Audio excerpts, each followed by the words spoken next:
మనం మనస్ఫూర్తిగా కోరుకున్న స్వరాజ్యం అనే ఒకే ఒక లక్ష్యం ప్రజలను మీ వెంట నడిపించింది. ఇప్పుడు ఆ గమ్యం చేరుకోగానే ఈ స్వతంత్ర యోధులలో నీతి నియమాలు అంతరించిపోయాయి. రోజురోజుకు పరిస్థితి దిగజారిపోతుంది. ప్రజలు కాంగ్రెస్ను దూషిస్తున్నారు. బ్రిటిష్ రాజ్యమే మేలంటున్నారు. 1947 డిసెంబర్లో ప్రపంచ చరిత్రలోనే ఒక మహోన్నత చారిత్రక ఘట్టంగా చెప్పే స్వేచ్ఛా భారతి ఆవిర్భావం తర్వాత 3 మాసాలకే గాంధీజీకి అందిన ఒక లేఖలోని వ్యధాభరిత వ్యాఖ్యలివి. గాంధీజీ ఇలాంటి లేఖ ఒకటి అందిందని మార్చ్ అనే పత్రిక పెద్ద పెద్ద అక్షరాలతో వార్తా కథనం కూడా ప్రచురించింది. ఆ వార్తకు శీర్షిక Congress worse than the British. Congress పతనావస్థ గురించి అలా లేఖ రాసిన వారు శ్రీ కొండా వెంకటప్పయ్య పంతులు. ఆయన గాంధీ మార్గాన్ని తూచా తప్పకుండా అనుసరించిన నికరమైన గాంధీయవాది. ఉత్తర భారతంలో బాబు రాజేంద్ర ప్రసాద్ వలె, దక్షిణాదిన రాజాజీ వలె తెలుగు ప్రాంతాల నుంచి గాంధీజీకి విశ్వాస పాత్రులుగా ఖ్యాతిగాంచిన వారు శ్రీ కొండా వెంకటప్పయ్య పంతులు గారు. కొండా వెంకటప్పయ్య 1866 ఫిబ్రవరి 22న పాత గుంటూరులో పుట్టారు. తల్లి బుచ్చమ్మ, తండ్రి కోటయ్య. వారి ప్రాథమిక విద్య గుంటూరులోనే సాగింది.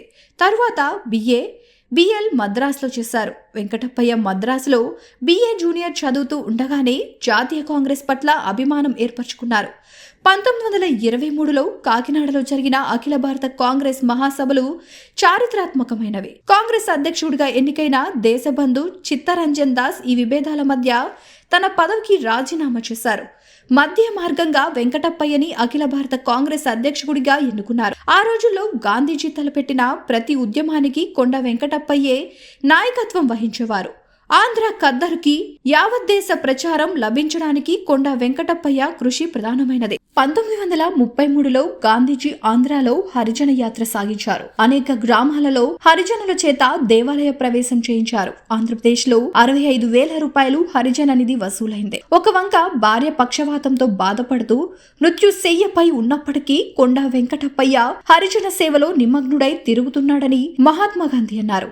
1929లో సైమన్ కమిషన్ రాక సందర్భంలోనూ, 1930లో ఉప్పు సత్యాగ్రహంలోనూ, 1942లో క్విట్ ఇండియా ఉద్యమంలోనూ పాల్గొన్నందుకు కొండా వెంకటప్పయ్యకు జైలు శిక్షలు విధించారు. 1937లో జరిగిన ఎన్నికల్లో ఆయన మద్రాస్ శాసనసభకు ఎన్నికయ్యారు.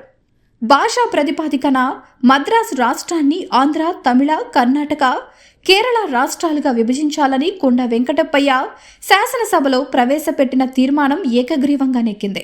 ఆంధ్ర రాష్ట్ర ఉద్యమం ఆరంభకుడిగా 1920 నుంచి 1949లో తాను కీర్తిశేషుడయ్యే వరకు ఆంధ్రదేశమే తానుగా వ్యవహరించి ఆంధ్రుల అభిమానానికి పాత్రుడైన మహానాయకుడు, దేశభక్త కొండా వెంకటప్పయ్య.